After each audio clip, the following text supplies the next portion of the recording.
తెలంగాణలో అధికార కాంగ్రెస్ పార్టీ విపక్ష బీఆర్ఎస్ పార్టీని బలహీనపరిచేందుకు చేపట్టిన ఆపరేషన్ ఆకర్ష్ లో ఇప్పటి వరకు 10 మంది ఎమ్మెల్యేలు బీఆర్ఎస్ పార్టీని వీడి కాంగ్రెస్ కండువాలు కప్పుకున్నారు.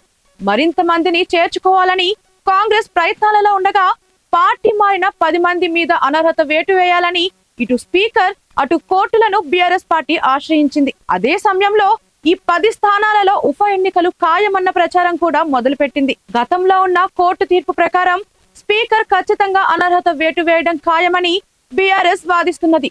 మరో 16 మందిని ఎలాగైనా చేర్చుకోవడం ఖాయమని, అప్పుడు బీఆర్ఎస్ ఎల్పీ విలీనం అవుతుంది కాబట్టి తమ పదవులకు డోకా ఉండదని పార్టీ మారిన ఎమ్మెల్యేలు అంటున్నారు. ఈ మేరకు ఆయా నియోజకవర్గాలలో పార్టీ కేడర్ కు మనోస్థైర్యం కల్పించేందుకు కేటీఆర్, హరీష్ రావులు ఒక విడత పర్యటించి సమావేశాలు నిర్వహించారు. మరి అనర్హత వేటు ఖాయమేనా, ఉప ఎన్నికలు వస్తాయా అన్నది వేచి చూడాలి.